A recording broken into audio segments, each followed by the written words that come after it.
Bismillahirrahmanirrahim. Assalamualaikum warahmatullahi wabarakatuh. Apa khabar murid-murid? Harap semuanya sihat ya. Mari kita mulakan pelajaran kita dengan bacaan doa belajar untuk hari ini. A'udzubillahi minasyaitonirrajim. Bismillahirrahmanirrahim. Allahumma aftah alaina hikmataka wanshur alaina min khazaini rahmatika ya arhamar rahimin. Hari ini kita akan belajar pendidikan Islam tahun 5 Hijrah membawa rahmat. Apa itu maksud hijrah ya? Hijrah bererti perpindahan daripada satu tempat ke suatu tempat yang lain atau daripada satu keadaan kepada keadaan yang lebih baik. Hijrah Nabi Muhammad sallallahu alaihi wasallam membawa maksud perpindahan Nabi Muhammad sallallahu alaihi wasallam dan umat Islam daripada kota Mekah ke Madinah. Seterusnya, mari kita lihat faktor-faktor yang menyebabkan berlakunya hijrah. Faktor utama berlaku hijrah kerana Allah Subhanahu Wa Taala telah memerintahkan Nabi Muhammad sallallahu alaihi wasallam supaya berhijrah. Faktor kedua, musyrikin Mekah menggunakan kekerasan bagi menyekat dakwah Islam yang semakin berkembang. Yang ketiga, umat Islam menerima ancaman dan siksaan sehingga ada dalam kalangan mereka dibunuh dengan kejamnya. Mereka juga dipulahkan serta menerima cacian, penghinaan dan dilemparkan fitnah. Faktor yang keempat, kehidupan umat Islam sangat perik sehingga Allah Subhanahu Wa Taala memberikan kebenaran kepada umat Islam untuk berhijrah ke Madinah. Dan faktor yang kelima adalah pelawaan penduduk Madinah. Setelah mendapat perintah daripada Allah Subhanahu Wa Taala melalui perantaraan malaikat Jibril, Nabi Muhammad pergi menemui Abu Bakar. Rancangan rapi serta tersusun diatur bersama. Yang pertama, Abdullah bin Uraitib yang diupah untuk menjadi penunjuk jalan. Jalan yang dipilih untuk ke Madinah ialah jalan yang jauh dan mencabar, yang jarang dilalui oleh kebanyakan orang ramai pada ketika itu. Ianya bertujuan untuk mengaburi pihak musuh dan mengelakkan daripada dijejaki oleh mereka.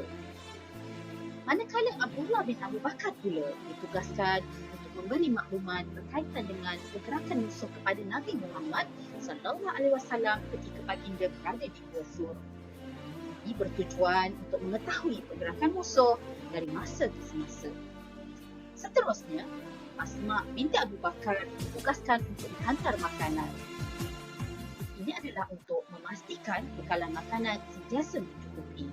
Dan Amir bin Fuhairah pula ditugaskan untuk menutup jejak Abdullah dan Asma dengan menggunakan kambing gembalaannya dan membekalkan susu. Ini bertujuan mengelak dijejaki oleh musuh dan seterusnya memastikan bekalan minuman mencukupi. Setelah membuat perancangan yang sangat rapi, akhirnya bermulalah kisah hijrah Nabi Muhammad sallallahu alaihi wasallam. Pada ketika itu, Nabi meminta Ali bin Abi Thalib untuk tidur di katilnya dengan menggunakan burdah. Apa itu burdah ya murid-murid? Burdah ialah kain yang mempunyai corak bergaris dan dipakaikan pada badan. Tujuannya adalah untuk mengelirkan musuh yang hendak membunuh baginda. Dengan izin Allah, baginda dapat melepaskan diri daripada kepungan itu. Setelah itu, Nabi dan Abu Bakar bertolak ke Gua Sur yang terletak di selatan Mekah. Peristiwa ini berlaku pada 27 Safar tahun ke-14 kenabian Nabi Muhammad sallallahu alaihi wasallam. Seterusnya, Nabi Muhammad sallallahu alaihi wasallam dan Sayyidina Abu Bakar meneruskan perjalanan ke Madinah setelah 3 hari bermalam di Gua Sur. Semasa dalam perjalanan, seorang musyrikin Mekah bernama Surakah bin Malik berjaya menemui jejak baginda tetapi gagal menangkap Nabi Muhammad. Baginda dan Abu Bakar meneruskan lagi perjalanan hijrah. Setelah melalui perjalanan yang panjang dan mencabar, akhirnya Nabi Muhammad sallallahu alaihi wasallam dan Sayyidina Abu Bakar tiba di Quba. Di Quba, baginda membina masjid pertama dalam sejarah Islam. Masjid ini dinamakan Masjid Quba. pada 12 Rabiul Awal tahun ke-14 kenabian, Nabi Muhammad sallallahu alaihi wasallam dan Abu Bakar radhiyallahu anhu tiba di Madinah. Ketibaan Nabi Muhammad sallallahu alaihi wasallam disambut dengan penuh kegembiraan oleh para sahabat dan penduduk Madinah. Semasa di Madinah, baginda telah mempersaudarakan kaum Muhajirin dan Ansar serta membina masjid. Kini, masjid ini dikenali Masjidin Nabawi. Negara Madinah menjadi aman dan makmur di bawah pemerintahan Nabi Muhammad sallallahu alaihi wasallam. Baiklah murid-murid, seterusnya kita lihat pula kepentingan peristiwa hijrah. Yang pertama, umat Islam hidup bersatu padu dan bebas mengamalkan ajaran Islam. Yang kedua, rakyat Madinah yang berbilang kaum dan bangsa dapat hidup aman damai. Yang ketiga, dakwah dapat disebarkan secara meluas. Yang keempat, negara Madinah menjadi maju dan digeruni oleh musuh.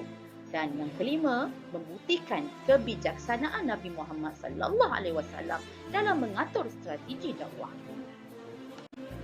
Terusnya, iktibar peristiwa hijrah. Kita hendaklah mencontohi Nabi Muhammad sallallahu alaihi wasallam dan para sahabat. Antaranya ialah melakukan sesuatu pekerjaan dengan bersungguh-sungguh. Yang kedua, membuat perancangan dengan teliti sebelum melakukan sesuatu. Yang ketiga, menjadi sahabat yang hormat menghormati dan saling bantu-membantu. Yang keempat, sanggup berkorban masa dan tenaga demi mencapai keredaan Allah. Dan yang kelima, berusaha memperbaiki diri atau keadaan ke arah yang lebih baik. Selesai sudah sesi pembelajaran kita pada hari ini.